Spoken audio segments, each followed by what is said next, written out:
This is the sound of sperm whales.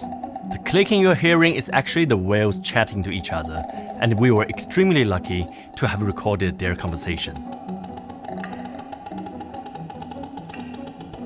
Sperm whales are a relatively large species. Their maximum body length reaches over 60 feet and weighs up to 60 tons.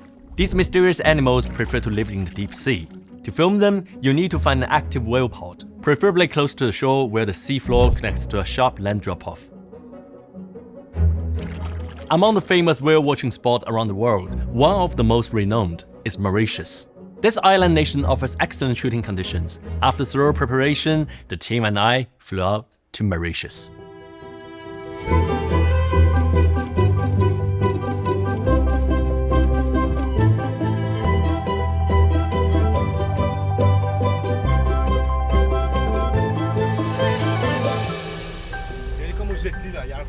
We thought finding whales in the sea would be really hard, but just on our first day, we spotted small fountains jetting out of the sea surface. That's sperm whale breathing out warm air.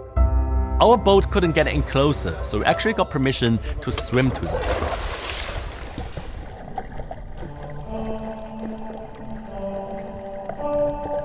In my first dive, the Indian Ocean felt far quieter and emptier than I thought. I couldn't feel depths or where the seafloor was.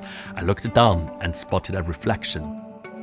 I did a double take and the reflection got bigger and bigger until suddenly it occupied my entire vision. That was when I realized it was light reflected off the back of a sperm whale. This huge mammoth swam right under me. Visibility underwater was poor, so by the time I could see it, the whale was already super close to me. I never felt this much shock and fear. I felt myself shaking underwater, but I didn't have time for that and had to chase after them. Adjusting camera settings underwater was really hard, and the whale certainly didn't wait for us. Just one wag of its tail, and the whale would move forward a couple dozen feet. I had zero chance of catching up, no matter how hard I swam. After losing their track, we waited a long time for other whales, to the point where some of us were seasick, but no other whale came around. After a roller coaster of a day, we only had this blurry footage. Although we weren't satisfied, we did encounter another animal, a shark.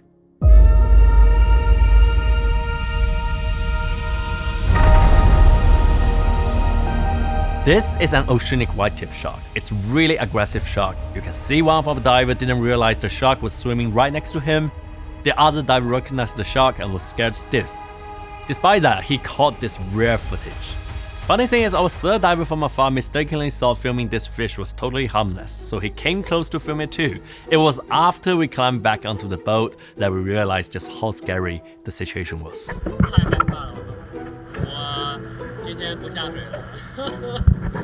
So we found it's really difficult to approach the whales and film them swim and breathe at sea surface. Here is why though. Sperm whales are king of divers in the whale species. Humans could only free dive down over 300 feet below the surface. Nuclear submarines could go down over just under 2,000 feet, and sperm whales could dive to as deep as 6,700 feet, so more than 3 times the depth of nuclear sub, and it could stay underwater for more than 2 hours at a time, which is ridiculous. We realized that it could have been our propellers of our boat that scared away the whales on the first day, so on day 3, we tried a different way. We roamed the sea onto 2 boats, and once we spotted whales, we parked the boat on their anticipated path, shut off all the motors and engines, and waited for its approach. This strategy is actually quite effective. After diving in and swimming for a bit, we spotted a shadow approaching. For the first time, we filmed the sperm whale swimming right towards us from super close distance.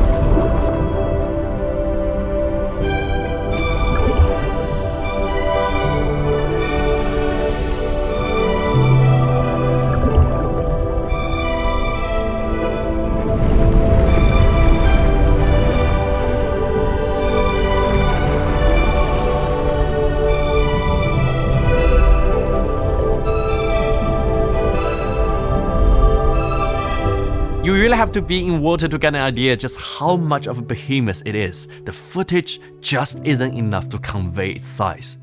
To give you a rough idea, it's as long as 3 cars connected end to end. It was the first time we saw real animal of such size. Seeing them approach us was like facing a fleet of submarines. The pressure was hard to describe. This experience completely changed my impression of sperm whales. When swimming next to it, I could feel that it's much more intelligent than I thought. I could actually see it fixing its eyes on me and swimming by. I was scared at first. Later I realized the sperm whales are actually quite docile. There is almost no incident of them attacking humans, so naturally it didn't do anything, just slowly swam away and just look at you. Its appearance is also not the squarish shape that I had thought. Its body is like an oval cylinder and kind of chubby. And when looking from up close, we found even more unexpected details. We saw a lot of small fish attached to the whale. This got us really curious, so after our return, we consulted a top whale researcher. The researcher said the fish attached to the whales are called suckerfish. Like the name suggests, they are too lazy to swim and just succumb to bigger whales to hitchhike. And a sperm whale is actually easy to spot by this feature. It has only one huge nostril to the left, so when you see a left-leaning fountain jetting out of the sea surface, chances are it's a sperm whale. When observing the cluster of whales, we saw grown whales often sandwich a baby in the middle for protection. This got us really curious about the formation of a whale pod. The researcher told us it's mostly female whales that take care of the offspring. The male often move alone and only approach females when mating. After getting some footage and learning the social formation of sperm whales, we wanted to film their other habits. But this was more challenging than we thought, because there are many random factors that could affect our filming. Often we had to jump in at the moment we spot a whale, but ended up with nothing and had to climb back exhausted. 每次都差一点，要拍到一条好的素材和看到鲸鱼这难度完全不一样。 We didn't get any good footage and hoped for a better luck tomorrow. However, we were hit by the worst weather on the next day, and we thought we could have never got anything. And that's when the surprise came. Sperm whales got really active during bad weather. We saw sperm whale emerge out of water vertically, and I realized this could have been them sleeping and immediately hopped into the water. As expected, they really were floating in water like stone columns floating in midair. This is how sperm whale sleeps, half an hour at a time, and they will just resurface to breathe. Seeing a group of sleeping whales almost felt surreal. And our good fortune continued. Just as we got them on film, our boat captain pointed another large group of whales approaching. And we even caught some male engaging in, let's say, curious act. Turns out the 2 males were super close and extended their genitals to one another. When the right moment presents itself, we even caught a sperm whale playing with gulfweed. You can see them tumbling in the sea, super relaxed, a rare sight to behold. It's marvelous to see such a massive animal move this way. It's like watching a large yet nimble dude dancing in water.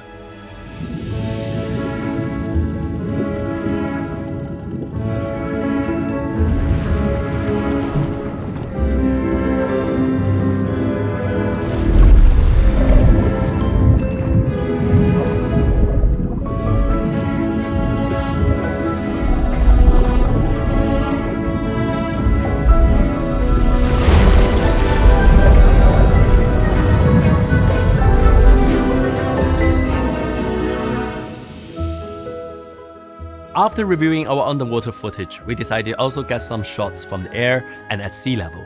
Doing that on a boat makes it twice as hard. I couldn't do it myself. I know better. Perhaps as a reward of our effort, we caught a super large cluster of whales. At a certain angle, the fountain jetting off their nostril even formed rainbows. It was fantastic. And this particular group had to protect their minors, so they didn't dive deep, giving precious time for us to film.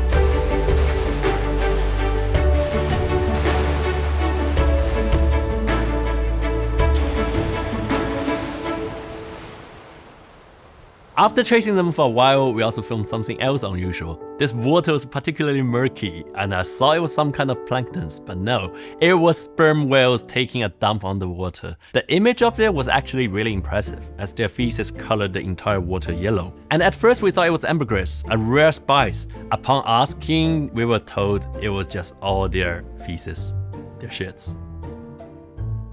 Ambergris is actually from squid's beak, which gets devoured and turned into stone inside the whale's intestine since it can't be digested. It eventually gets dumped off as a wax-like substance. I always thought they are called sperm whale because they are shaped like a sperm. The researcher told us that its name actually comes from a cylindrical structure in the brain that acts as a sonar. This structure is made of wax and turns into sperm-like liquid once heated up, hence the name sperm whale. In olden times, the melted wax from the whales was mostly used to make candles. The wider application of the wax substance in their head made sperm whales targets for a lot of poachers. During the 18th and 19th century, over 300,000 whales were killed. And sperm whales are social animals. The disappearance of any one whale in the group would cause serious trauma for the rest. A baby whale is also unlikely to survive if the mother gets killed. Though these days they don't get poached in large numbers, the sperm whale mostly stay deep underwater, so it's hard to track and study their menace. There's so much more to uncover about this species, and we as humans have a lot to learn. The first and most important thing to do is to protect them and their blue habitat.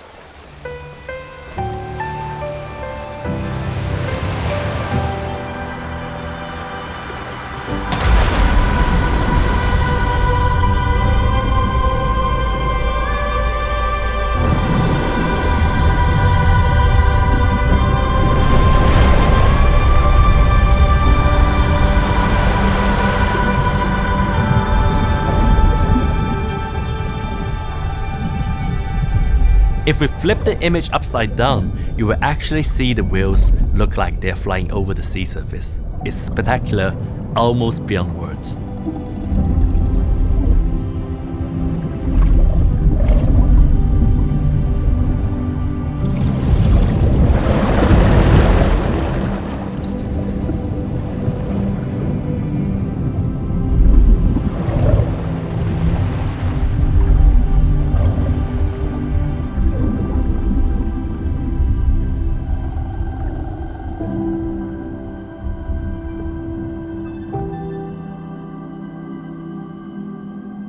If you enjoyed this trip along with us, please give us a like and subscribe, we really appreciate it. And we can also tell you this won't be the end of a whale watching trip. Stay tuned and we'll be sure to see you next time.